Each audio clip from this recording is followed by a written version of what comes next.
Everyone wants to know which exercise gives you the most bang for your buck when it comes to living a healthier, longer life. Is it cardio, lifting weights, yoga? Or is it wandering around Costco looking for where they hid the Nutella sticks that your granddaughter requested? I call it my Lydia workout. What workout makes you feel most alive? Post it in the comments below. I'd like to hear. Hi, I'm Dr. Jake, breaking down the research to answer the question, which exercise helps you live longer? I just hope it's not power skipping. Let's dive in to see what I found. Just like longevity isn't about eating one magic food, it's also not about one miracle workout. It's about how exercise drives the major influencers for death and disease. Heart disease, cancer, diabetes, and fragility. Exercise changes all those, but does the type and dose matter? Let's break it down into three major categories. Aerobic exercises like running, cycling, swimming, and brisk walking. Resistance training with weights, bands, or body weight. And mind-body training like yoga, tai chi, and Pilates. First, aerobic exercise and mortality. Large population studies consistently show that any type of aerobic exercise lowers the risk of premature death compared to inactivity by 30 to 40%. For example, a 2015 study found that 150 minutes a week of moderate aerobic exercise lowered premature death by 31%. Doubling the amount of exercise gave a 37% lower risk. But beyond 3 times the guidelines, the benefits plateaued. It's a classic U-shaped curve. Too little's not helpful, but too much might backfire. So then, does the type of exercise matter? Running is among the most studied type of exercise. It began way back when Adam and Eve were run out of the Garden of Eden. I hear Adam won the initial sprint,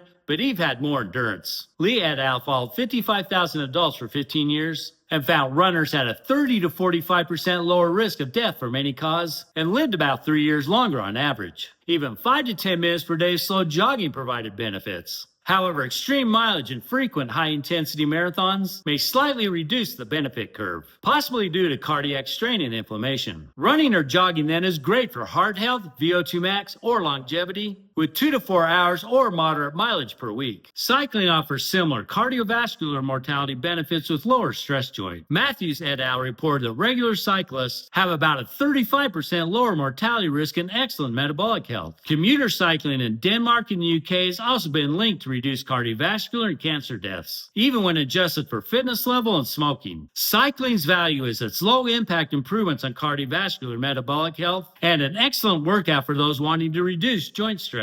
Next, swimming. In a previous video, I showed evidence that swimming is not a great choice for weight loss, which brought a lot of negative feedback from the well community. Really, Wells? Have you ever looked in a mirror? Come on. The good news is that swimming does produce significant cardiovascular improvements, and several studies show that it may outperform running for all-cause mortality. Are you happy, Wells? Chase et al. Found that older adult humans who swam regularly had a 50% lower risk of death than walkers and sedentary peers. Plus, the water buoyancy reduces orthopedic risk, making it ideal for older adults and those with arthritis. So look to swimming for cardiovascular fitness and joint preservation. And let's not forget about walking, one of the most accessible exercises tied to longevity. A New England Journal of Medicine article from 2017 found that women who walk briskly for 30 minutes a day had a 40% lower mortality rate. Even light daily walking or less than 5,000 steps per day reduces the risk. But a brisk pace of 100 steps per minute or more predicts longer life more than a step count. Walking then is a great choice for long-term adherence and low injury risk. It's important to remember though that the benefits grow with the pace. So if your dog is slowing you down,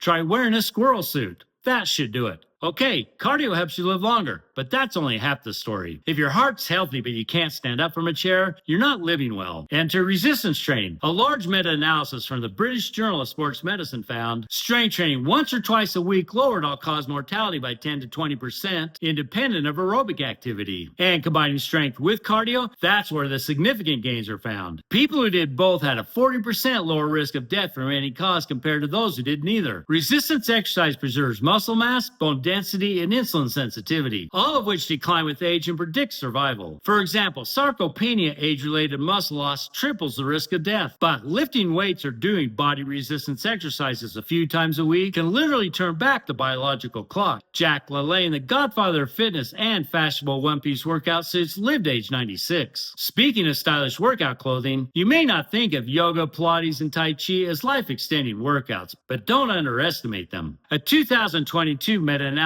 found that both Tai Chi and yoga yoga improve balance, blood pressure, insulin control, and stress hormones, all key markers of longevity. An interesting study from 2021 found that regular yoga practitioners had lower inflammatory markers and healthier cortisol rhythms compared to sedentary peers. That's huge because chronic stress and inflammation are biological accelerants of aging. Mind-body exercises also reduce fall risk, one of the biggest causes of late life injury and mortality. So while they may not burn many calories, mind-body exercises keep you moving safely for longer, which is key to a better quality of life. If you like what you heard so far, click like and subscribe. Thanks. My takeaway so far: the best longevity strategy isn't one type of exercise. Here's the proof. A 2022 study in JAMA followed 500,000 adults. Those who did both aerobic and muscle strengthening exercises lived the longest, with up to 50% lower all-cause mortality. With that in mind, here's some suggested weekly workout goals. Cardio for 150 to 300 minutes per week for heart and metabolic health. Resistance training 2 to 3 times per week for muscle and mobility. And mind-body exercises 1 to 2 times per week for balance, flexibility, and stress control. Like a 3-legged milking stool, each system, heart, muscle, and brain, supports the other. And the reason milking stools only have 3 legs? Because the cow has the udder.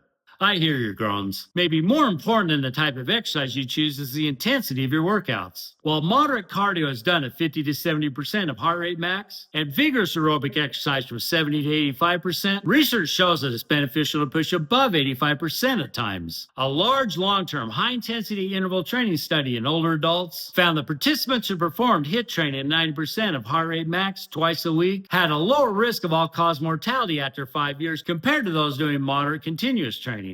A 2021 meta-analysis confirmed that HIIT training can produce equal or greater benefits in cardiovascular health markers than steady-state training. HIIT training amplifies mitochondrial function, VO2 max, and insulin sensitivity, all predictors of survival, but in less time. HIIT training blends the benefits of all 3 energy systems, improving heart function, metabolic pathways, and muscular strength. That said, moderation still applies. Overdoing HIIT workouts without sufficient rest can spike cortisol and injuries. The key is intensity cycling, balancing high, moderate, and easy days. For most people, 1 to 2 HIIT training sessions per week is ideal, like intervals, hill sprints, or circuit training, either as part of or in place of a cardio or strength workout. So whether it's brisk walking, steady cycling, or high-intensity work, consistency is the key. And that's followed by variety in type, intensity, and recovery. Think consistent variety, just like Leonardo DiCaprio's dating history. So how does exercise work its magic? For one, it cuts the risk of heart disease, the leading cause of death in many nations, by lowering cardiovascular disease risk factors. Even brisk walking or a few resistance sessions per week improves blood pressure, cholesterol, and vascular function. Exercise also keeps blood sugar in check. This slashes the odds of type 2 diabetes, a growing health concern worldwide. Then there's cancer. Exercise reduces chronic inflammation, balances hormones, improves immune defense, and enhances DNA repair, all of which are helpful in preventing and fighting cancer. A 2023 study found just 20 minutes of vigorous exercise per day lowered cancer deaths by about 30%. It also protects the brain by improving blood flow and releasing brain growth factors like BDNF. They help neurons stay alive and connected. In fact, studies show that people who remain active have up to a 35% lower risk of dementia. And it doesn't stop there. Deep inside the cells, exercise protects telomere length, an indication of functional DNA, and enhances autophagy or cellular rejuvenation. And the list goes on as exercise reduces the risk of nearly every disease that shortens life. Let me quickly go back to how much exercise. If you're just starting out, don't let perfection of the recommendations be the enemy of good. While you ultimately want to get in those 2 strength sessions and at least 150 minutes of moderate or 75 minutes of vigorous exercise per week, less than that is better than none. A large 2022 study found that just 10 minutes of brisk walking per day can add up to 2 years of life expectancy. So when it comes to exercise and living longer, the secret is not choosing the right exercise,